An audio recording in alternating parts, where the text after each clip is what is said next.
Hey everybody, welcome to episode 17 of Around the Verse. I am Sandy Gardner. And I'm Ben Lesnick, and we're back. We are back after CitizenCon on the Friday. That was quite an event, just an absolutely awesome time. It was a good time. You left a little earlier than me. Yeah, I think you closed out the place probably. No, not quite. There was a few people after me, but I had one or two drinks. It's cool to be able to interact with the fans in person, meet all the names we see online. It like reinvigorates you. I had fun on the green screen booth. You know who had a lot of fun on the green screen booth was Chris Roberts. I had a great time. Yeah. We've actually got a gallery of all the green screen booth photos on the website, so check them out. There's some pretty wacky stuff. We do, and happy birthday, Star Citizen. We are now into year 3. That's insane. It seems like we just started this thing. We did. I just did the event schedule for 2015, and we are busy. Any spoilers? We're very busy in the month of March, and a couple of people came in and panicked and said, "Hey, can we shift the dates for the deliverables of March?" I said, "Well, yeah, we can't shift the events.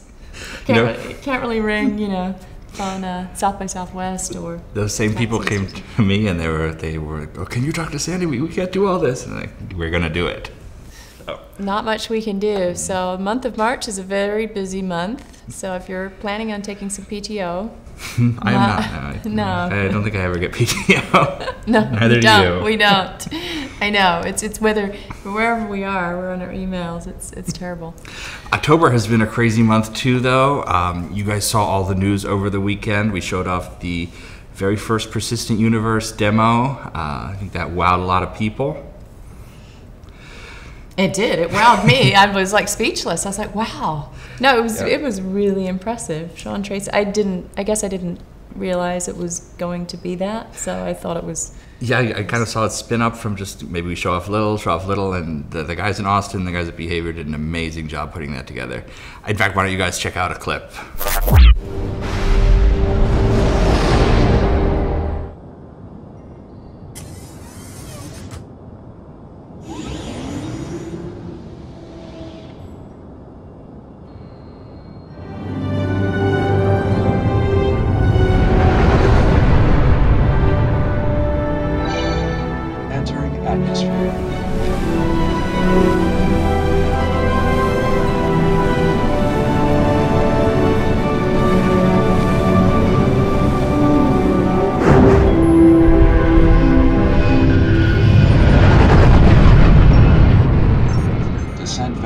Preparation for final approach.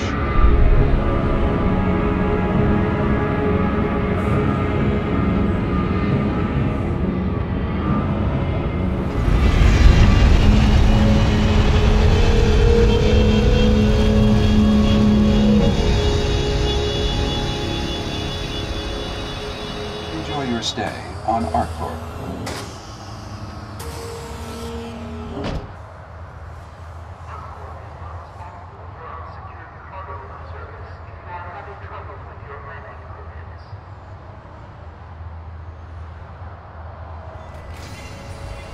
You're clear to go. Please exit the checkpoint.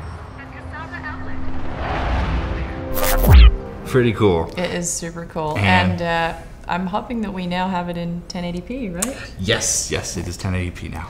And the Cutlass commercial, that kind of went a little bit sliding by because of the Persistent Universe. I think a lot of people missed out on the Cutlass commercial because everything else was so cool, but really great commercial. You did mocap for it, right? I did do the mocap for it. It looks quite violent because I saw somebody doing a video of that. So yes, they already had an animated GIF of you getting pulled down from the mocap session. It looked very violent. But I wasn't hurt. I'm totally fine. But the commercial, the Cutlass commercial, is now available in stereoscopic 3D if you haven't already seen it. That's pretty cool. I only have one eye, so I can't see the stereoscopic 3D commercial. You guys are gonna have to let me know how it is. You're hilarious.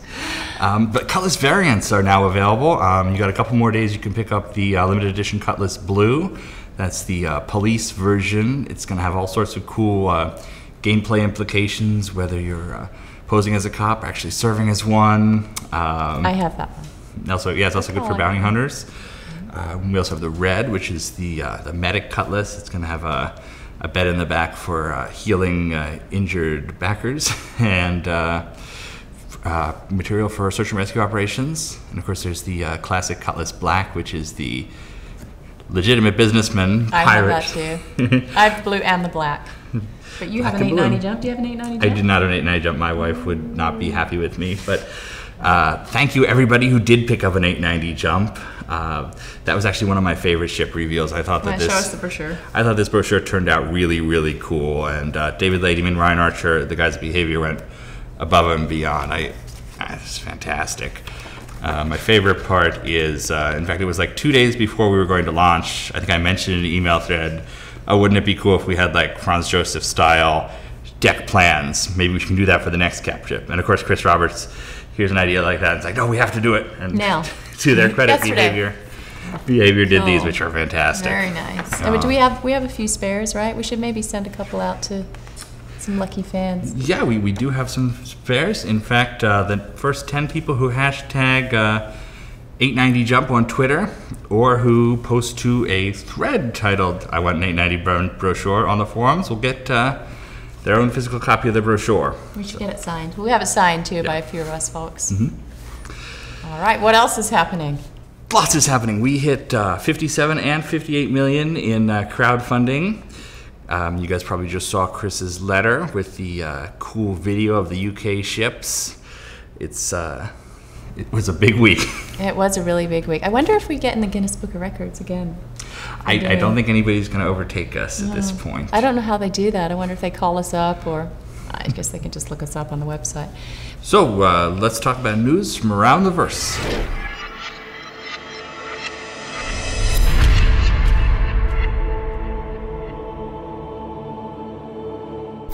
Arena Commander, controls and targeting improvements ongoing. That's right. We see all these threads in the forum where you're like, oh my god, we need to start a campaign to change how the mouse control works. It's overpowered. We already know, guys. It's a constant work in progress. Just consider the change between like 13.0 and 13.1. That's going to keep happening. I am working on the HOTAS. I'm very slow with it. Discovering all of the different coordinates and everything. So, getting help from the experts. Finalizing art updates for the initial map enlargement. So we're doubling the size of the current maps in Arena Commander. So you'll basically have more room to play until we get the large world streaming technology online. That should be available before AC 2.0. And the large maps are a near-term thing. Working on additional key binding and control customization features for 13.2. 13.2 is going to be a big deal. If you saw in the last patch, we released key bindings and some control options, and we're just drilling down to give you more options. We're looking at things like access controls for your joysticks. Just as we go forward, you'll have a lot more freedom in how you configure Arena Commander and Star Citizen.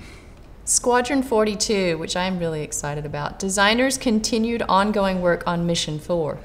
Yep, it's very cool to see the different missions come together, see all the work that goes into just the simplest encounter with an enemy fighter. Engineering polished the autopad landing system. Squadron 42 is going to have both automatic and manual landings. We're going to have that carrier landing experience, but there's also going to be scenes in the game where you need to land at a base or on a small ship like a freighter, and we have to have that system in place. And the team waiting to plug in resources from the FPS mode that are needed for the capital ship mechanics. Yeah, one of the cool things, at least behind the scenes right now, is just seeing Star Citizen come together. We have all this work that's been done by Redacted that's getting plugged into Arena Commander, and it's benefiting the team here. We have all this physics work done for Squadron 42 that gets carried over. It's really neat seeing it start to turn into this one big wad of game. One big wad of game. Persistent Universe. The big PU focus last week was getting the demo you saw at CitizenCon done. And did we ever? The team has created a prop database for PlanetSide interaction. Yep, so they basically have created the list of all the props you'll need on the planet. I think there's 300 different types of interaction at this point, whether it's gun you pick up, or a lever you pull, or an object you purchase at a store. It's all going into this master database that's going into our internal classification system. Behavior is working to refine the Terra environment to match the quality of the ArcCorp demo. What you saw at CitizenCon was ArcCorp, one of the first environments we built. Around the same time, we also did a lot of work on Terra, which we are now getting up to the same standards as ArcCorp, and you'll see that soon. Ships. A lot of alien concept work this week, including the Jean Cargo ship, the Vandal, Blade, Void, Cleaver, and Hunter. That is a lot of alien ships, and they all have really distinct, cool looks. It's just building our universe. Foundry 42 is conducting an additional white box for the Cutlass. That's right. You guys had some issues with the internals of the Cutlass, so we're looking at it, seeing how we can make it better. Hangar ready work is ongoing. Gladiator, Gladius, and Retaliator. You saw all those in Chris's video that came with the $58 million mark. They're very close to finished. There's still internal work, audio hookup, animation stuff to be done, but we're getting them ready. Now let's go over to Will for this week's MVP.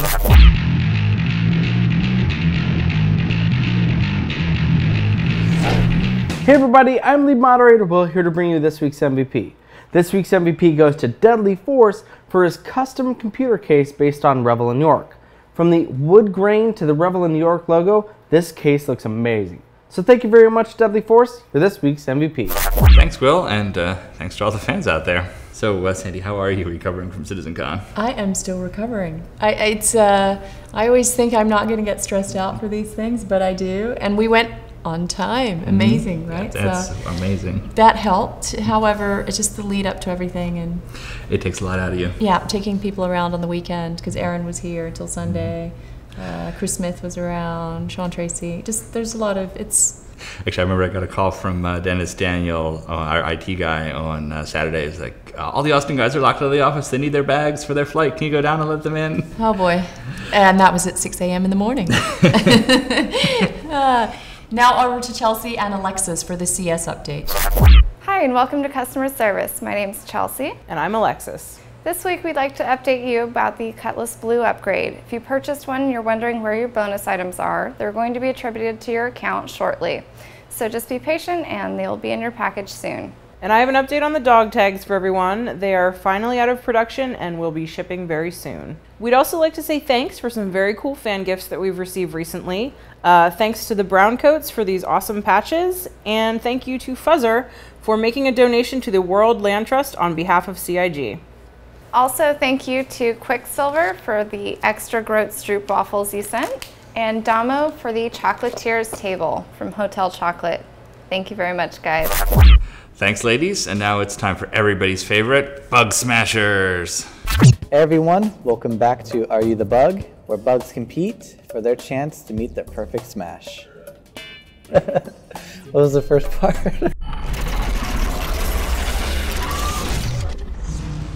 Bug Smashers! Alright, so we're here in my infamous test level with the Cutlass. And we had a particular problem before we could ship this thing, and I'll show you what it is. So, let me hop in the game. Pop down. So in this particular Cutlass, the red one, it's the medical bay where we have a whole bunch of interaction areas. If I go and sit down in this little bed, I should lay down. Like so. Which is a good thing. But the bug prevented us from doing that. Let me turn on the bug. So I'm going to activate the old code.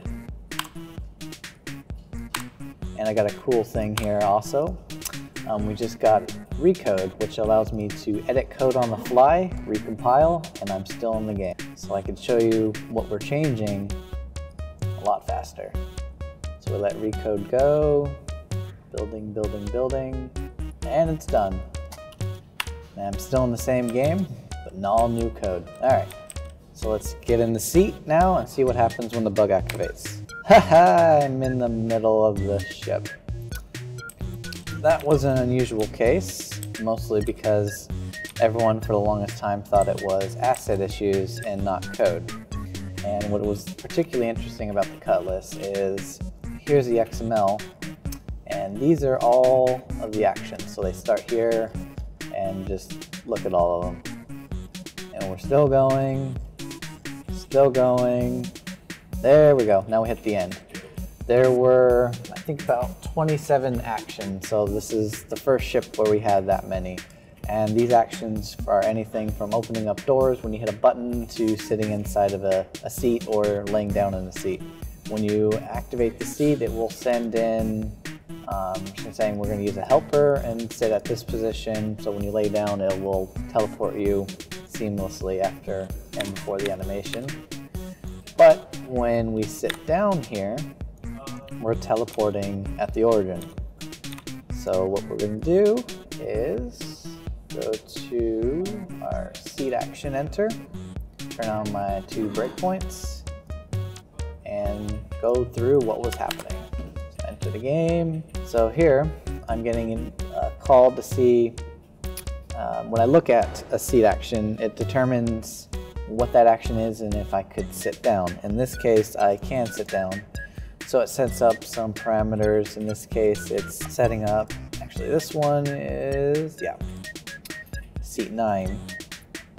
So when we look at this thing, we're getting seat 9. So I'll turn off this breakpoint. So this will help you visualize a little bit more. So each one of these little red boxes here are actions. So when I look at one and it turns green, that's when this code runs right here and tells me I'm looking at this particular seat. So this bed is considered seat 9. I will pop a breakpoint on this area of the code, which will get called when I actually hit my use button. And what seat are we getting? We're getting seat 8. So we're just looking at seat 9, but it's making us go to seat 8, and that is causing all sorts of breakage. Yeah, that's not good. And seat 8 has to wait for other animations. If you look, we are in the center of the ship. Let me escape out. Let's step through this again. Whee! So let's see where this code is actually getting called. We'll go to the call stack, and it's coming from a Lua function. We're getting back a fun little number here. Well, where is that number coming from? Well, this number is coming to the original code that I have commented out. The way our interactions work is they all go through Lua. Whenever you hit F, it'll go through Lua to see if it has to run any code, then it'll come back. And this Lua function takes in one parameter, and it's a number. But we need to set a couple parameters, the index of the action that we hit, the seats, and some random bool parameter if need be. So a trick that was made was to basically take all those numbers and move them all into one number. So what we're doing is we're taking that number and basically splitting up another number and moving all the bits inside. Example, we have number 25. So if I write down 25 and we'll go to binary, that's what it looks like.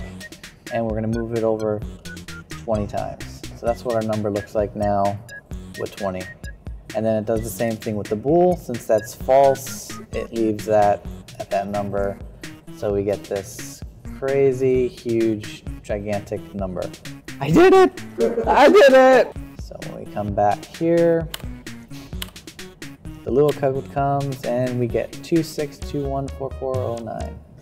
26, same number. Make sure I'm not crazy. Yep.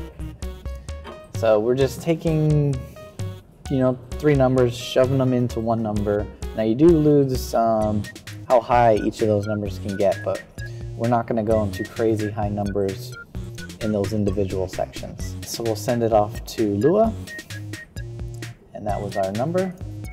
Now this is the function that gets called when you hit F, and we'll see what we're getting back. We are getting 26214408. So if we come back here, and if we actually turn off this bit, that's the number we're getting. When we send that huge number back to Lua, and then when we get it back, we're actually losing 1 bit. And if you notice, this is a really, really, really, really huge number. So what's going on? Well, unfortunately, Lua turns all integers into floats, and then when you have int to float with such a high number, you start getting accuracy problems. And since this number is really, really, really, really huge, we're losing that 1 bit. So how do we fix this?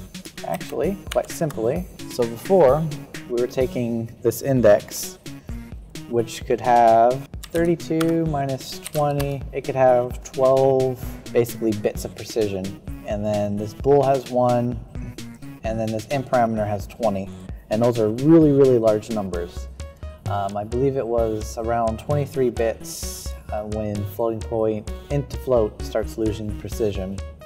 So this, we're starting off at 20 and then going 1 and then another few, you're going to get this huge number that you could potentially lose bits. What we had to do was remove the old code, change the index to have only 10 bits instead of 12, so we lose 2, but that gets us up to 1024 different actions. I think that's more than enough. And the int parameter, in this case it's used for seats, it used to be 2 to the 20.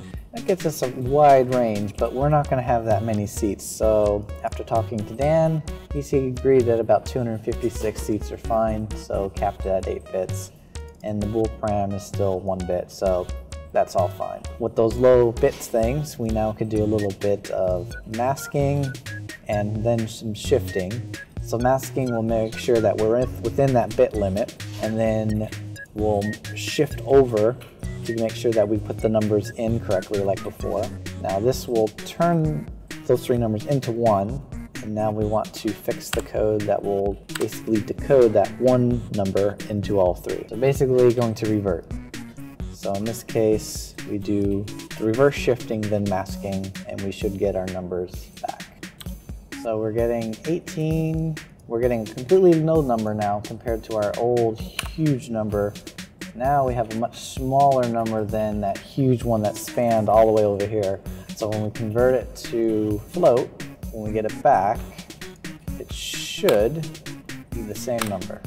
So we're getting the same exact number, 18457, yep. And then we're getting back the correct numbers, 25, 9, and false. So when I go in the game, I'm now lying down.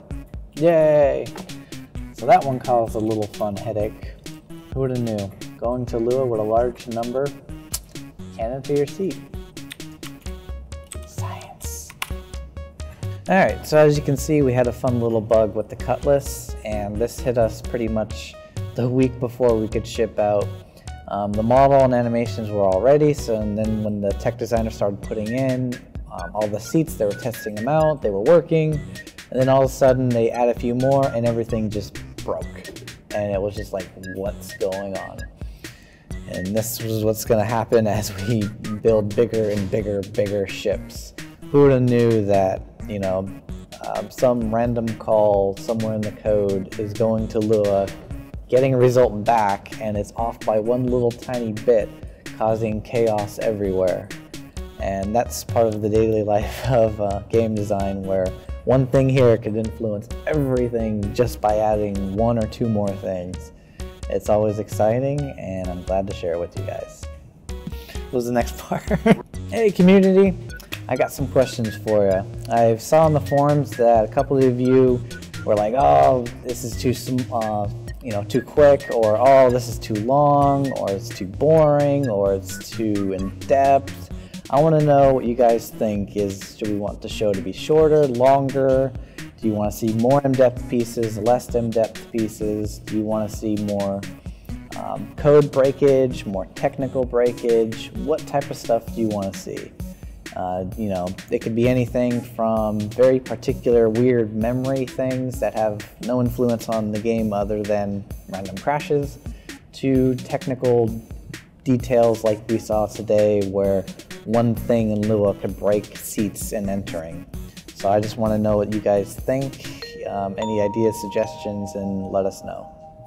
Thanks very much, Mark. We did not have a standard interview this week, so we don't have backer questions, but James Pugh did sit down with Travis Day to talk about the new ship pipeline here in Los Angeles. Take it away, guys. Thanks, boss. I'm here with Travis Day. Travis, how you doing? Good, man. How about you? Pretty good. I like how you dressed up for this. Yeah, no problem. I even shaved for you. All right, so we're here to talk about ship pipeline. Yes, indeed. You have a really thorough article coming up. Oh, yeah, you guys are going to publish it. Yes. Awesome. No, but my favorite is like the origin of that thing was great because it was like, hey, Travis, you need to write the monthly report. And I'm like, oh, okay, cool. He's like, yeah, I really want something on the ship pipeline. Oh, great. 3 hours later, I'm like, yo, check this out. It's awesome. It's just like so detailed. It's the whole thing. Oh no, this isn't at all what I wanted. No, I just wanted an update on like the studio. Okay, well, but it's good. You can publish that too. I'm glad it's actually. To be fair, it's pretty hard to like supersede Chris's expectations. Yeah. So you should feel pretty happy. That's true. That's true. He yeah, it was a be ready though incoming wall of text. Yeah. Because it's dense. And there will be no TLDR. No, there isn't. I actually tried to do that at the beginning, and it was like, oh, this is 3 paragraphs of 2. No, never mind. To hell with it. I'm just going. To start out with, what is the ship pipeline? Hard to explain, I guess, in a way that doesn't sound too terrible, but like, okay, the making of assets in a game is very much like, yes, making games is very fun, very creative process, but it gets to a point where you need to start making the assets for the game, and you need to make it a little bit more like a factory of like creative, fun ideas go in, magic happens, and then awesome game asset pops out the other end. And so it's I hate using the factory analogy, but it really is, like, especially with these kinds of things, they're super waterfall driven. So it's, these things can all happen at the same time, and then waterfall comes from a Gantt schedule where you go as things complete. So it's like dependency 1, concept completes, move to modeling, modeling then can happen at the same time as this, this, and this. Boom, next stair step down, this, that happens. So that is our ship pipeline, is basically how we go from Chris saying, I have an idea for a ship in the universe, or one of the polls we put out to the community asking what roles do you want to play. That turns into an idea, goes in, gets concepted, modeled, hangar ready, flight ready, the whole bit. So it's the process between I have an idea and I'm flying a ship and it's awesome. Yeah, exactly. Play with this. Yeah. Exactly. Well, why don't you go into a little bit, you described it, go into the minutia of it. So there's 3 there's 3 primary phases, right? So one of the things obviously the community knows that we do is we try to do a concept sale, we try to do a hangar sale, and then we do the dogfighting sale once it's all done. And I guess to make it sound like, oh yeah, you have an idea, and then boom, you play it into the game. Is like a Westwood College online ad for like game design or whatever. Those are so good. It's just so not that easy. Like, I'm just tighten up the graphics on the Mustang here. Tighten up the graphics on level 3. That was the one. I remember when I was a kid, I was watching that, and I'm like, I'm gonna do that. That sounds awesome. And then I got to college, and I was like, I'm not doing that. Yeah, if only it was that easy. I love how they're like programming the whole thing on a PS2. Yeah, this doesn't even make sense, but okay. Take that, Westwood College. Sorry, your accreditation. Anyway, it is a very long process. So like, depending on the size of the ship, right? So a Hornet, single seat fighter, you're probably looking about a month to a month and a half to fully concept, because it's not just like, oh, cool shape language, oh, that's neat looking outside. The concept stage actually takes it all the way through to like, okay, the landing gear, when they retract, where do they go? How do they fold up and in?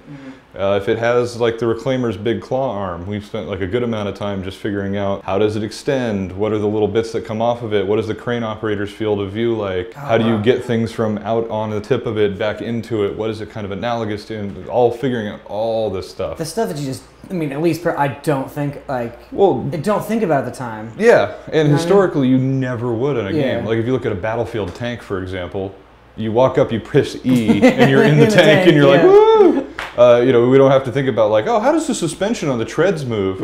How does he get into the tank? Yeah, how does he get into the tank? Yeah, exactly. Like if Chris Roberts made Battlefield, it would be like you could have the ability to rip open the hatch and then choose a mini game and drop a grenade in on the guy, and then you could inside grab the grenade and throw it back out. But the level of detail of that kind of stuff really complicates the process. And it's actually something that a lot of concept artists, even on movies, because on movies you control the shot, you control the framing, you have no, like if you're doing a shoot on a set, you have no frame of reference to the exterior of the ship, really. So you can have a set that's like the size of this room, and then on the outside you're all of a sudden, in a tiny little starfighter you see flying around. So, but it all has to be one-to-one and real, because you can actually get out, look at it from the outside, get back in. So that process takes a while. Then on bigger ships, I mean, talking about like the Idris, for example, you also do something called white boxing in the concept stage. And white boxing is effectively figuring out all those kinds of things, but from a game design perspective, where it's, okay, can I fit through the doorways? Do these subscribe to our standard metrics? You also don't want to have like every ship have interactive buttons that are different than every other ship. So you want to standardize the height, or else you're going to create like 1,000 animations. And then you're going to bloat the whole file of the game because you got 1,000 animations for a guy to go, call the elevator. This one's like this, and this one's up here. Anyways, as we kind of explore these different things, the designers also have to look at things like the Starfarer right now went through the white boxing phase in the UK, and it's all about refueling. It was like a new feature we hadn't done on a ship before, How does it extract the gases out of the atmosphere or space? Yeah. How does it process them? What's the refinery? I mean, to the point that like inside those little drums, they have like a little system of like, oh, this is how it goes through. Wow. They're actually physicalized parts, and then this is when it needs to refuel somebody. This is how it refuels a Hornet. This is how it refuels a bigger ship that has a different kind of a hose mechanism.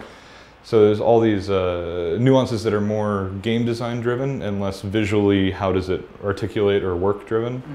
So they do that at the same time, and then we're ready for a concept sail. And at that point, we've kind of fleshed out a little bit of the interior, how much freight space there is, how much crew space, what the stations do. That's kind of the most, like, and I say it in the post, it's the most rawly creative because you're not tied down by a lot of things. You just have an idea and you're trying to figure out how to best express that idea in the universe. So the concept phase begins with an idea, gets to the end, then we have the concept sail. Yes. And then where does it go? So then from there, it depends on the ship, obviously. It either moves right into modeling. We try to keep a backlog of concept so that we have things to pull from. But yeah, it moves, next step is into the modeling stage. So at that point, we hand it over to the 3D artists. And one thing a lot of people don't know about concept is all the concept you see is actually 3D models. So they're not just 2D paintings of like, ooh, pretty, pretty. So we take those as our initial like, okay, these are the sizes, we white box this is the size it needs to be, this is the scale of everything. And then if you think about it like, I don't know, did you ever take a jewelry class or something? I have not. It's the thing called glass wax casting, but you basically like make a wax mold of a ring, right? And then this is the process of like retopoing the whole thing. So you take the 3D concept, we're the ring in this case, you make a wax version of it, put it into a mold, and then you pour like hot silver onto it, and then that melts away the wax, and then you have a silver band there where the wax used to be. And it's the same kind of thing. You take the 3D model in, you pick apart the pieces of it, and then you start to remodel those pieces. You basically model over the top of it in way, way, way more high detail than the concept guy did. And then you just take that part off the model. And now you have the new engine to sell that you've just made. And then you go and you do piece by piece until it's all a real high-res Chris Smith style 3D model rather than the quicker I was like, are you gonna concept sell out? models. Yeah, no, are you gonna sell out? I was like, there's a reason that people do concept, and there's a people do hard surface modeling like Chris Smith. Gotcha. So then from there, at that point, and this is where we can start to parallelize more, is that the modeler will continue on to UV the thing, which is basically unwrapping it. So if you ever see like a box laid out into 6 squares, and then they can texture it, set up all their materials, get everything set up on that. At the same time, animation is going through and they're animating the whole thing. At the same time, VFX is going through and laying in VFX on the whole thing. And then from there, the kind of the last step, and I always feel bad for the sound guys because they're like the last thought in everything. Then sound comes in, looks at the playback animation, puts sounds to those animations. Says, this is impossible. Yeah, no, exactly. We've had a couple of those. Yeah, no, and then at that point, it's pretty much hangar ready. Now what's happening in parallel to all of that to get it hangar ready, just to be more efficient, is we have the design team taking that initial white box and moving forward with doing what's called the slice and dice. And this is really just a prep for going to dogfight a little more efficiently. But they cut apart all the different pieces of the ship to say, okay, this right engine nacelle is going to break off, this right wing is going to be able to break off. And they define the damageable parts. And when they do that, they can get it to where even if the 3D model's not all the way done and super sexified, they can still have something that they can test with, play with, put thrusters on, try to fly around with, and continue to the kind of the dog fighting white boxing stage while these guys finish off the model proper. It's interesting because just so far in these 2 stages, you have a concept, which is as scattershot as it could possibly be, and you try and bring it down to an actual, a final concept. Yeah. So you're taking something big, making it small. But then, and in that phase, you'll have like, I mean, the initial ideation, for like 15, 16 different like looks for that ship. And then when you bring it over to the actual modeling stage, or the hangar, getting hangar ready, it's almost like you do the opposite. Where you have this thing, but you break it apart so you can get all the little pieces ready, and then put it back together again when it's hangar ready. That's interesting. No, and one of the things we've changed recently with hangar ready, speaking of breaking it apart, is that the engineers here and the tech designers, tech artists went through and they made something called the variant system. But we're having all these issues, as our players probably know, where we would introduce a new ship, like say, the Hornet or whatever, and then over time, just cruft accumulates, and all of a sudden the Auroras, they don't look as good anymore. And it's like, oh, the MR kind of has this wrong with it, but the dogfighting one looks great, but then the EES has this wrong with it, and the LN has this wrong with it. And you can spend a ton of time going back through and cleaning up the database. And we kind of looked at the totality of bugs that we had with all of these old ships, and we went, it would be more cost effective and more time effective to just find a different solution where we could fix it once and throw away all these bugs. Yeah. So what we did is we basically looked at each of the ships that are in a lineup. So the Aurora series, for example, the really easy one where most everything about the ship, other than the paint, and this is just from a profile, like body pieces perspective, is exactly the same. So what they actually do is now in code, when we set up these ships, we set up an Aurora, and then in that XML that defines the Aurora, it also defines Aurora LN, which then tells it, okay, you know, oh yes, all the default pieces from above, but also now put on the little hood scoop on top. Okay. Change out these fins for these fins that we have modeled. And so now, rather than maintaining 5 separate ships, we're maintaining one ship with variations. If statements. Yeah, basically. Here's this, if ln, add this. If, yeah, okay. And that way, if we say update the cockpit on the, we haven't so much with dogfighting where we would update all the dogfighting trainer ships, but none of that would ever get reflected in the hangar ships. And having that break between the two just made no sense at all. And so now we have all the variants actually are based off of the dogfighting ships. So if something's wrong in the cockpit, we change that, all 5 ships get an updated cockpit. It's so much more efficient. Yeah. Well, dude, thanks a lot for coming on. That was really interesting. I know the fans are going to love it. Yeah, dude, no problem. Thank you for having me. Hey. All right, guys, back to you. Ship pipeline is looking great, and we are very excited about that because then we can also work on characters in the character pipeline to go in your ships. It's all coming true. It is. It's coming. It's not a conspiracy. And here's something you may have missed during CitizenCon. The guys at Turbulent put together this cool mosaic where they've constructed the Star Citizen logo out of the 9,800 different organization logos in their database. Over 9,000. So this is pretty cool.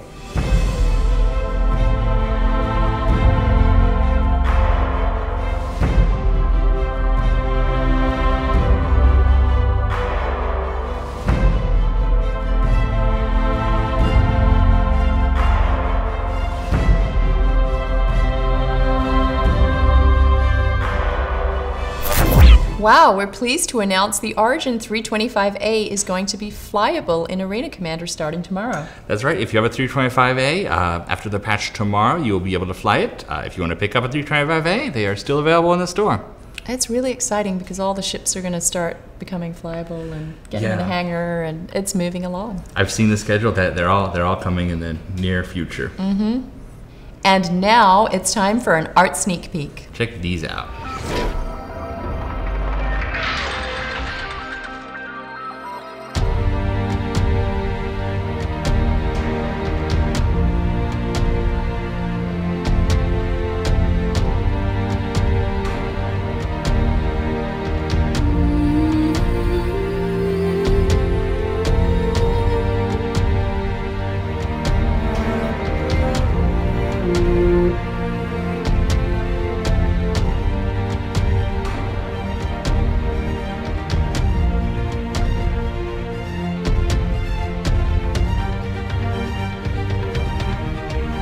Pretty cool.